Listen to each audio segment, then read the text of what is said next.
jemaat yang dikasihi oleh Tuhan, ibadah pada pagi hari ini kita lakukan dengan pengakuan bahwa pertolongan kita datang dari Tuhan, pencipta langit dan bumi serta segala isinya. Tuhan yang tidak pernah meninggalkan perbuatan tangannya. Turunlah atas kita sekalian kasih karunia dan damai sejahtera dari Allah Bapa, Anak dan Roh Kudus di dalam ibadah pada pagi hari ini. Dengan hati yang bersyukur karena panjang sabar-Mu, bersyukur karena kasih karunia-Mu, bersyukur karena kebaikan-kebaikan-Mu, kami boleh datang kepadamu ya Tuhan dalam ibadah pada pagi hari ini. Hati kami meluap dengan kerinduan untuk mengagungkan Engkau. Mari Tuhan berkati ibadah ini, dan biarlah kami boleh menikmati kebesaran hadirat-Mu, bahwa kami masuk dalam hadirat-Mu yang indah itu, dan biarlah kami beria-ria bersama dengan Allah penebus kami. Terima kasih Tuhan, kami mengucap syukur, kami siap beribadah kepadamu di dalam nama Tuhan Yesus Kristus. Amin. Selamat beribadah, Tuhan Yesus memberkati kita semuanya.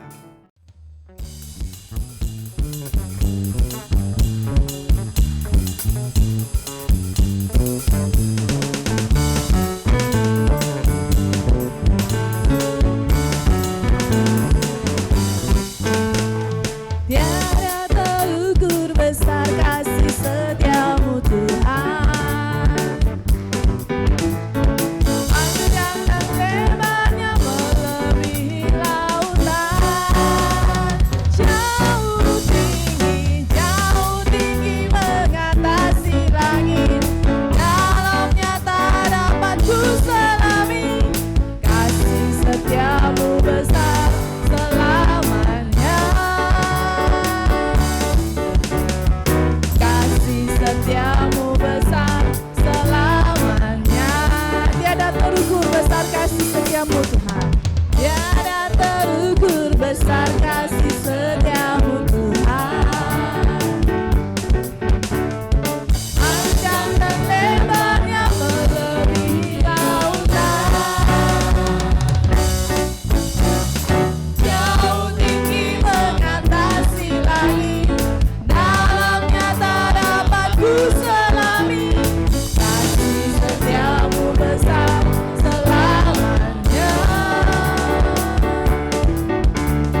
dengan cara yang ajaib, dibukanya jalanku, Dia menuntunku dan memeluk diriku dengan kasih dan kuasa-Nya.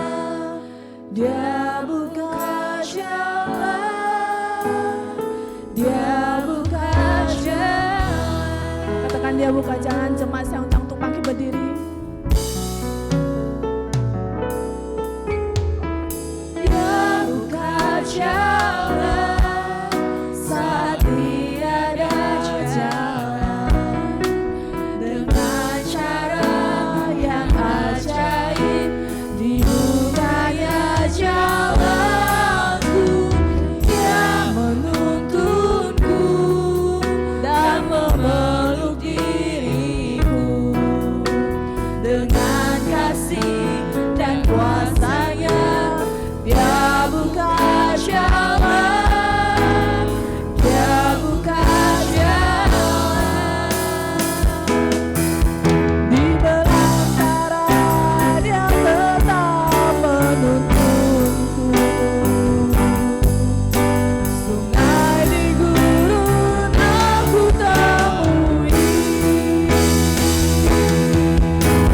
langit bumi kan lenyap, tapi firman-Nya tetap. Saat ini Dia buka jalan.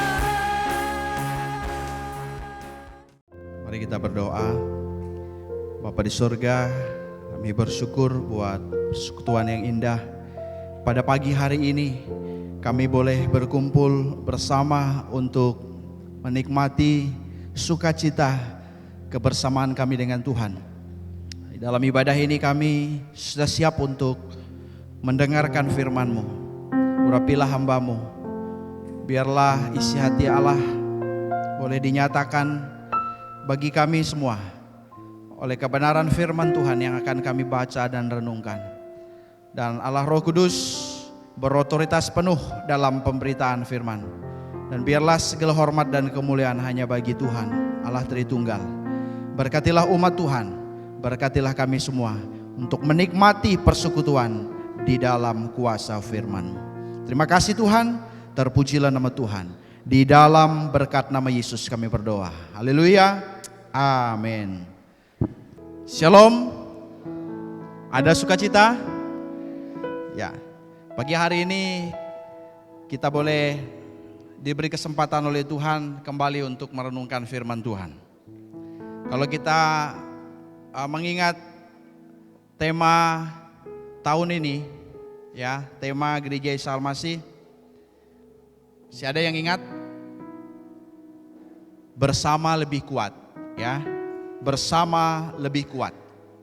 Dan berkaitan dengan tema tersebut, kalau saya memperhatikan di tema khotbah setiap minggu di sepanjang bulan ini, ada penekanan penting, ya. Yang pertama, Tuhan menghendaki jemaat Tuhan hidup dalam persatuan. Jadi persatuan itu merupakan kehendak Tuhan. Dan kalau itu kehendak Tuhan, maka kita boleh mewujudkan dalam hidup ini. Jemaat tidak tercerai-berai oleh upaya untuk memecah belah. Tidak tercerai-berai. Dan perlu merawat komitmen kebersamaan. Perlu dirawat dengan mengutamakan tujuan bersama. Mengutamakan tujuan bersama di atas tujuan pribadi. Lalu dalam kebersamaan terdapat kekuatan dan keindahan. Bapak Ibu yang dikasihi oleh Tuhan, saya mengawalinya dengan pertanyaan ini. Pentingkah, baikkah, indahkah berdiam bersama dengan rukun? Tentunya kita adalah manusia, merupakan makhluk sosial. Kita tidak bisa hidup sendiri, kita perlu orang lain, kita perlu keluarga, dan gereja adalah keluarga. Pertanyaan juga yang penting di sini. Bagaimana, ya, jika berdiam bersama dengan tidak rukun. Berdiam bersama tapi tidak rukun. Bagaimana kira-kira? Apakah penting? Ya, apakah indah, apakah baik berdiam bersama dengan rukun itu? Dan bagaimana jika kita berdiam tetapi tidak rukun? Nah, sebelum masuk ke nas firman Tuhan, ada peribahasa nih, saya tertarik memperhatikan peribahasa ini. Air besar, batu bersibak. Ya. Apa maksudnya? Ini persaudaraan keluarga menjadi cerai-berai apabila terjadi perselisihan. Jadi kalau diam bersama bagus ya kan, tapi kalau tidak rukun maka tercerai-berai. Karena apa? Karena terjadi terus perselisihan.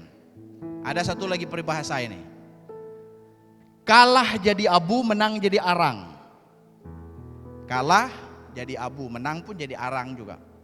Maksud peribahasa ini adalah pertengkaran itu selalu merugikan kedua belah pihak, tidak ada membawa keuntungan ya.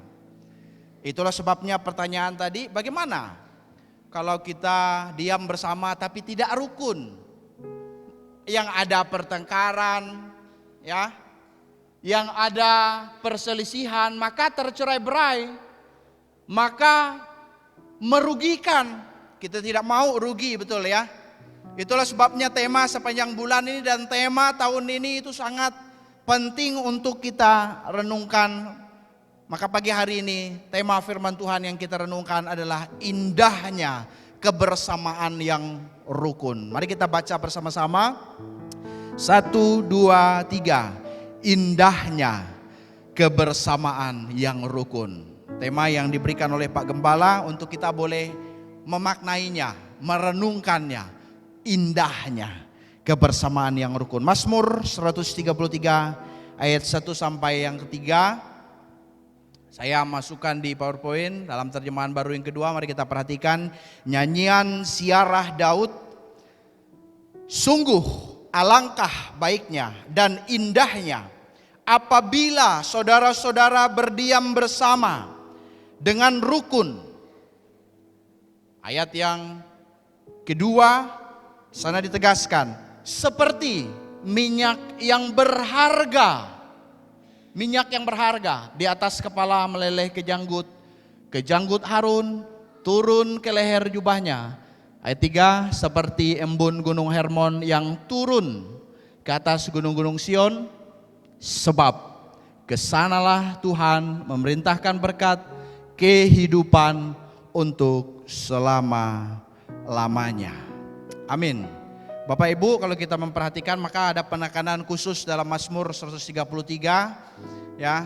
Penekanan khusus itu betapa pentingnya kerukunan, betapa pentingnya kesatuan dan kasih persaudaraan itu bisa membawa sukacita ya dalam kehidupan orang percaya. Ada dua kebenaran berkaitan dengan tema kita pada pagi hari ini. Yang pertama, kebersamaan yang rukun atau berdiam bersama dengan rukun itu sungguh alangkah baik dan sungguh alangkah indahnya. Sungguh alangkah baik, sungguh alangkah indahnya. Saya yakin setiap orang itu mau dan suka sesuatu yang baik ya. Kita itu mau dan suka sesuatu yang indah. Ada yang mau yang tidak baik, lalu berkata, Pak Lukas saya suka yang tidak baik. Oh kan tidak mungkin ya. Kita suka dan mau sesuatu yang baik. Kita mau dan suka sesuatu yang indah. Oleh sebab itu sungguh luar biasa di dalam ayat yang kita baca. Sungguh ya alangkah baiknya dan indahnya. Ini kan suatu penegasan ya. Sungguh atau juga dalam terjemahannya itu lihatlah. Pandang atau perhatikan, lihatlah. Jadi ini satu penegasan bahwa hal tersebut betul adanya. Sungguh alangkah baik dan indahnya apabila saudara-saudara berdiam bersama. Kan kita berdiam bersama ya. Tetapi ada kata dengan rukun. Itulah yang kita lihat dan sungguh alangkah indah atau baik. Dan indah itu biasa kan apa yang kita pandang.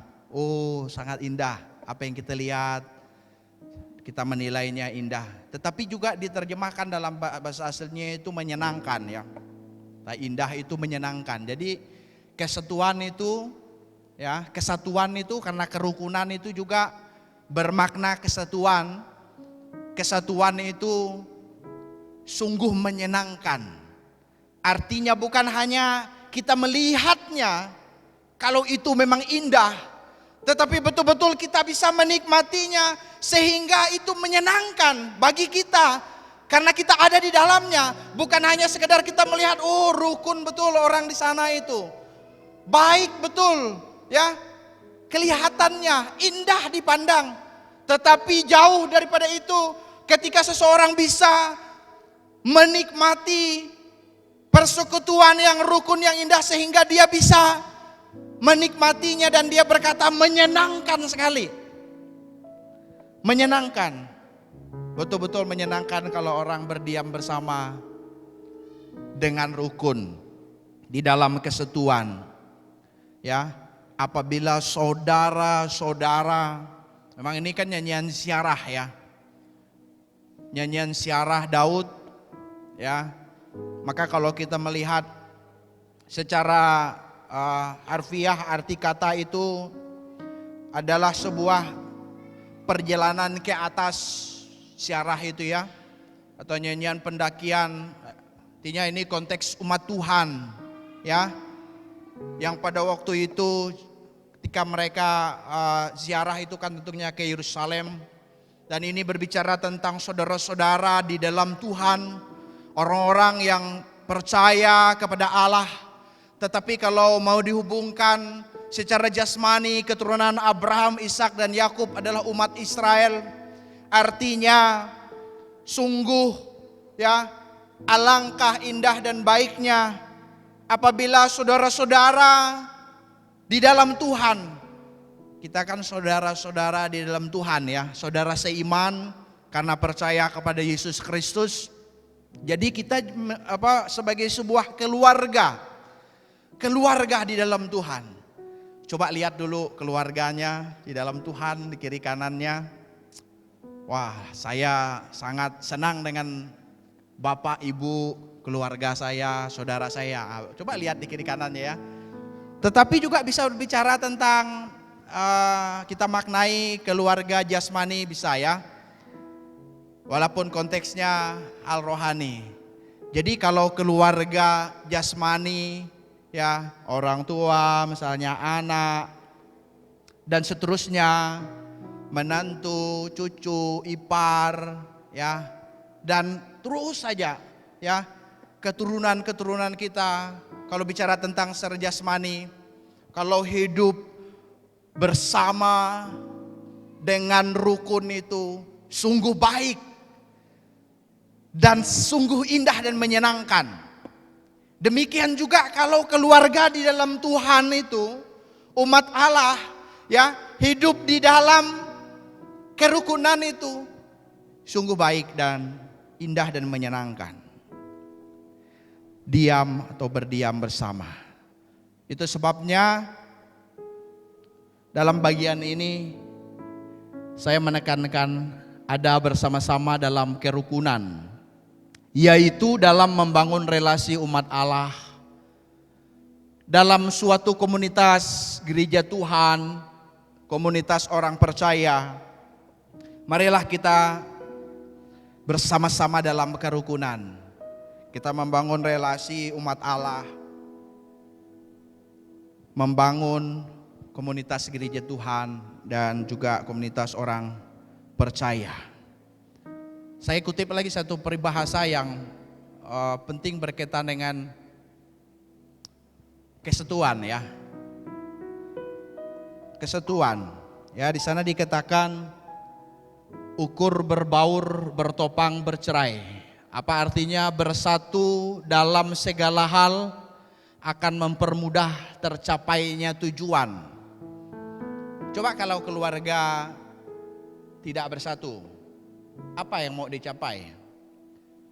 Pasti tercerai-berai, tidak ada kekuatan. Bagaimana mau menggapai tujuan itu? Kalau rumah tangga isinya perselisihan terus, kalau keluarga yang ada adalah perselisihan terus, saya yakin tidak akan bisa fokus untuk menggapai apa yang mau dicapai baik pribadi dan keluarga. Demikian juga kalau gereja, ya, kalau hidup dalam pertengkaran perselisihan, tentunya apa yang mau dicapai? Bagaimana kita bisa mempermudah tercapainya tujuan? Itulah sebabnya tema tahun ini bersama lebih kuat. Ketika gereja ini bersatu bersama, bergandengan tangan, ya tentunya kuat ya, tetapi akan mempermudah tercapainya tujuan. Apa yang menjadi program-program gereja, tujuan gereja, program-program seksi dan lain sebagainya. Ketika kita bersatu dalam segala hal akan mempermudah tercapainya tujuan. Seia sekata, ya, mengambil keputusan bersama. Bapak Ibu yang dikasihi oleh Tuhan, diterangkan juga di dalam ayat yang kedua, sungguh alangkah baiknya dan indahnya apabila saudara-saudara berdiam bersama dengan rukun. Maka di ayat 2 itu ada sebuah penggambaran betapa baik dan indahnya berdiam bersama dengan rukun itu. Maka ayat 2 dikatakan seperti, ini sebuah penggambaran. Dalam terjemahan baru yang kedua itu minyak yang berharga. Minyak itu minyak yang berharga, minyak yang baik di atas kepala. Meleleh ke janggut Harun. Ini bukan sembarangan minyak memang. Yang dibuat atas instruksi Tuhan untuk mengurapi, ya, imam Harun, imam besar dan juga imam-imam yang lain pada waktu itu. Minyak untuk mengurapi, turun ke leher jubahnya. Tentunya bisa banyak pemahaman, banyak makna yang bisa dimaknai dari kalimat ini. Tetapi yang pasti dari terjemahan baru yang kedua tadi dikatakan minyak yang berharga. Kesatuan itu seperti minyak yang berharga. Kerukunan itu, diam bersama dengan rukun itu seperti minyak yang berharga itu. Sangat berharga. Jika berbicara keharuman sudah pastilah ya kan. Karena ada wewangian yang kuat di dalamnya, itu bisa memberi kesukaan. Ya, aromanya itu pastilah ya membawa kesukaan. Ya, tetapi yang mau ditekankan adalah berdiam bersama dengan rukunnya itu.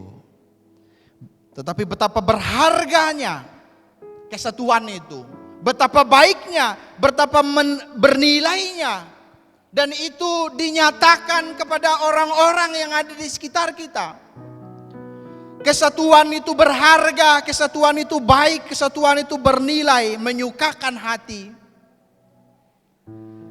Juga di ayat yang ketiga dikatakan seperti, ada dua seperti ya, seperti embun Gunung Hermon. Oh ya, terkenal embun Gunung Hermon.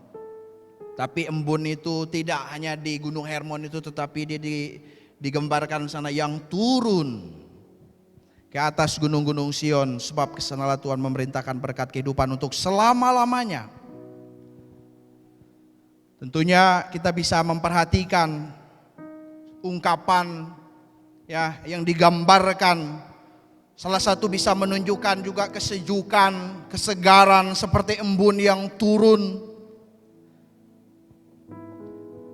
Tentunya kasih, kesatuan, persaudaraan, kerukunan itu dinyatakan kepada orang juga di sekitar kita.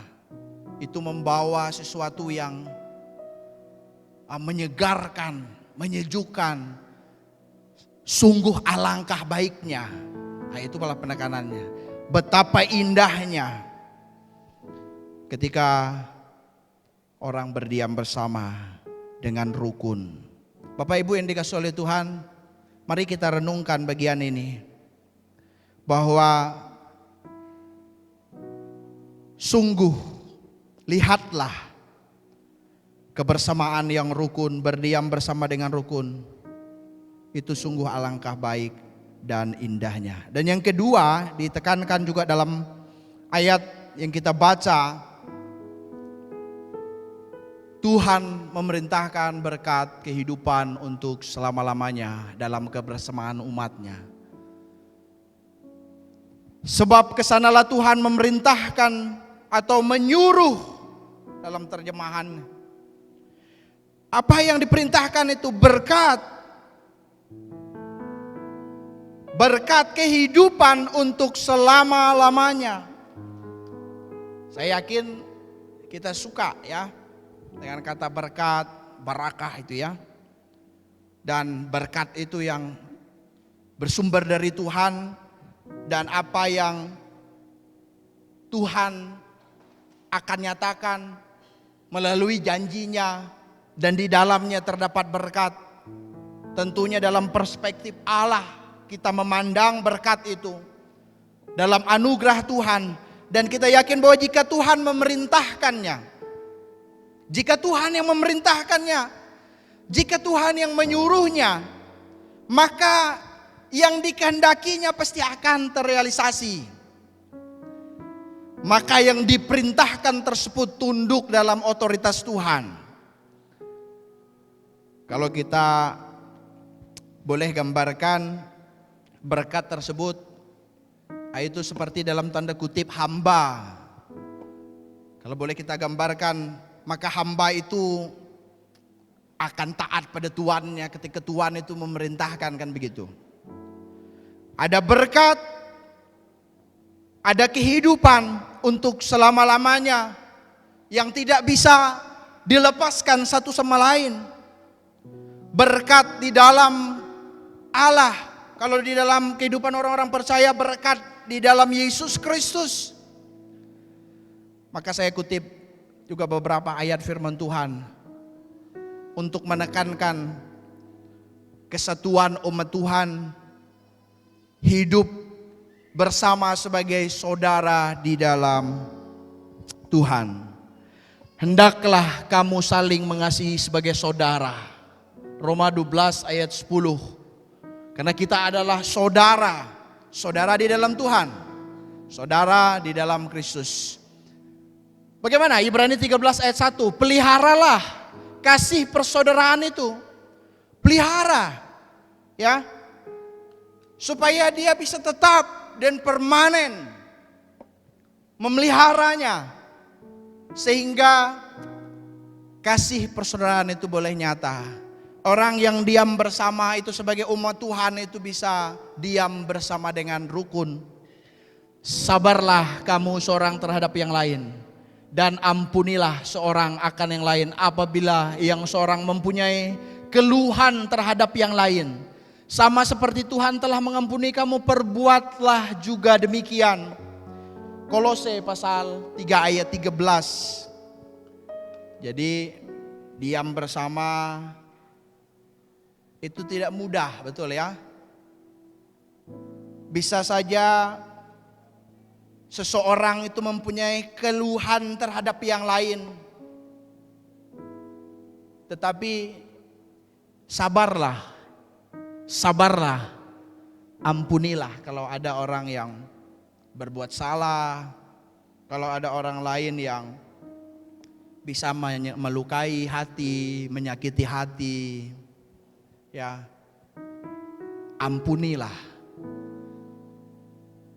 Di dalam keluarga pun seperti itu ya.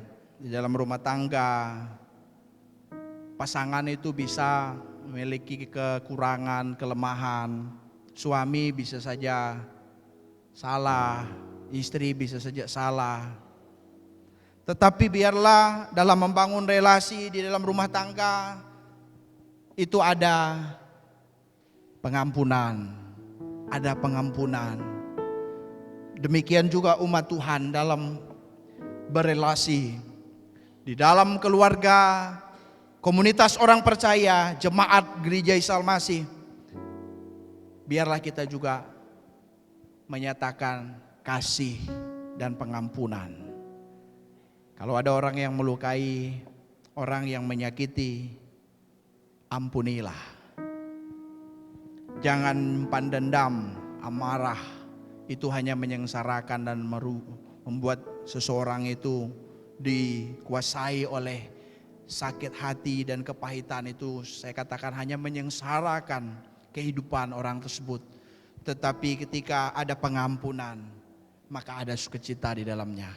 Ada belas kasihan, ada kasih di dalamnya. Lalu dikatakan di sana, semoga Allah sumber ketekunan dan penghiburan memberikan kepada kamu hidup yang sehati sepikir, atau Allah lah yang mengaruniakan kerukunan, ya, sesuai dengan kehendak Kristus Yesus. Kehendak Kristus Yesus, orang-orang percaya umat Tuhan hidup dalam kerukunan, hidup dalam sehati sepikir itu ya. Hidup dalam kesatuan tubuh Kristus, bersatu sebagai tubuh Kristus. Amin. Lalu dikatakan di dalam ayat yang ketujuhnya, sebab itu terimalah satu sama lain. Terimalah sama seperti Kristus juga telah menerima kamu untuk kemuliaan Allah. Tidak ada yang sama. Ya. Tuhan menciptakan kita berbeda-beda. Termasuk juga suku, ras, ya, dan lain sebagainya. Tetapi dikatakan di sini di dalam Kristus kita adalah saudara, dan Allah yang menganugerahkan, mengaruniakan kerukunan itu. Oleh sebab itu terimalah satu sama lain. Terimalah satu sama lain. Sama seperti Kristus juga menerima kamu. Bapak Ibu yang dikasihi oleh Tuhan, saya mengutip ada pernyataan yang baik ya dari Philip Melanchthon. Katakan di sana, kesatuan harus menjadi yang utama. Kemurahan hati harus ada dalam segala hal. Kemudian pernyataan John Oxenham dikatakan, di dalam Kristus yang ada hanyalah satu persekutuan kasih yang besar. Satu persekutuan kasih yang besar di dalam Kristus. Saudara seiman, marilah bergandengan tangan, tak peduli bangsa dan suku. Jiwa-jiwa milik Kristus menjadi satu di dalamnya. Tentunya kita setuju dengan pernyataan ini, yang pastilah terinspirasi juga dari kebenaran Alkitab, bahwa kita adalah saudara seiman, ada persekutuan kasih. Mari bergandengan tangan, tak peduli bangsa dan suku. Kalau di dalam Alkitab Perjanjian Baru justru banyak Rasul Paulus menegaskan bahwa kita adalah satu di dalam Kristus. Jiwa-jiwa milik Kristus menjadi satu di dalamnya. Mari kita renungkan firman Tuhan pada saat ini. Hari ini kita diajar untuk melakukan, ya, itu yang penting, dan menerapkannya. Jadi melakukan dan menerapkan. Apa yang diterapkan itu? Apa yang dilakukan? Kebersamaan yang rukun. Maka tema yang diberikan itu indahnya kebersamaan yang rukun. Di dalam kehidupan orang percaya, demikian juga di dalam kehidupan rumah tangga, keluarga kita bisa mengekspresikannya. Ya, sebab sungguh alangkah baiknya, indahnya, menyenangkan. Mari saudara-saudara, diamlah bersama-sama dengan rukun, bersama-sama di dalam kesatuan.